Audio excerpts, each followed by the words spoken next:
who runs Didsbury Art Studio, and in today's video I'm going to pull together all the drawings, all the textile samples that I've done on the chocolate project, and I'm going to get straight into doing some fashion designing for the mannequin as a fine art piece or for a wearable item of clothing. So this could be good for a GCSE or an A-level project, for general art and design or textiles. You want to say hello to Layla? There she is. Okay, so in today's video, we're going to go back to all these samples that I created over the last couple of weeks. You know what they are because you've seen probably the videos. And the general theme was chocolates from some of the sketches that I did originally. So what I was trying to sort of show was that for, say, a GCSE or an A-level project, for example, if you wanted to develop your drawings into textile samples, then these were a couple of techniques that you could potentially use. We can work on top of some templates, and I'll do a couple of time lapses of some ideas.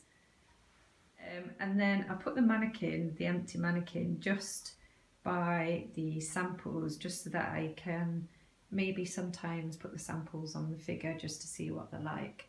And typically I'd use just a pencil, like a HB pencil that's light and easy to rub out, and then I'll start taking some of my textile samples and inserting them onto the fashion model. This is something that I would show the students how to do. So sometimes when I've done a project before, I might find an artist or a theme to begin with, or I might start doing the samples and then find a fashion designer or an artist that fits in well with what I'm doing. In this case, I have used before Salon du Chocolat fashion exhibition, and you can see on here that there's some really wacky, really great sort of inspiration for chocolate fashion. So I might use some of those to inspire me.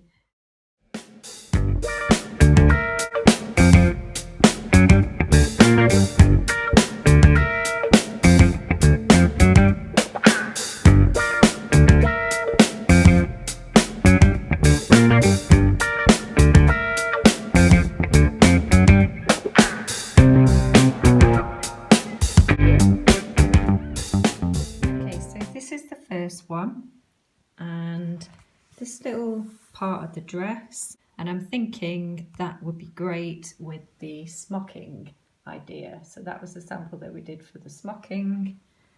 I thought that would be nice up here, and then this little section down at the bottom of the dress, I thought those would be nice as elongated kind of knife pleats, which, if you remember, that was that sample there. So I thought they'd be great, sort of coming down, would be a nice flow to the dress.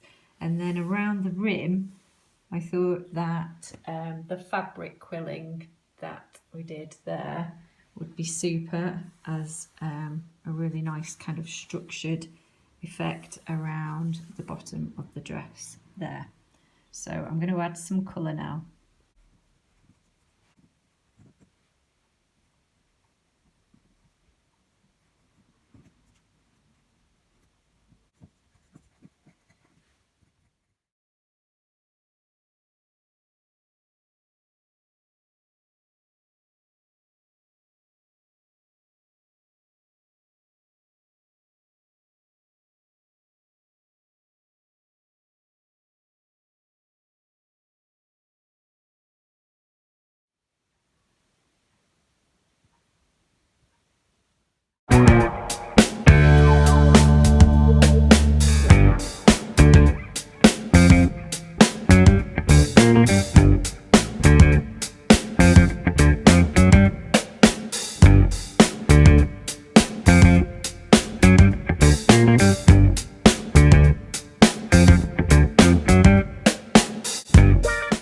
Okay, so before we go any further, you can see that I've done this dress here. I've done ruffles sleeves, so I'm looking at, do you remember that sample there? I thought I'd do those on the sleeves. I'd do a little square neck cropped kind of short top here, and in this piece I would do the twisted knife pleats, multiple twists. So that would be this one here. So I thought that would be nice just here. And then for this little panel, keep that quite simple, but with this fabric here, remember that one? And that's the knife pleats with just a little bit of a twist in. So I thought that would be nice and subtle.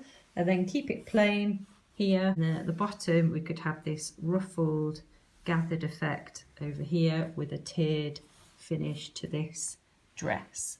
So I'll just add some colour.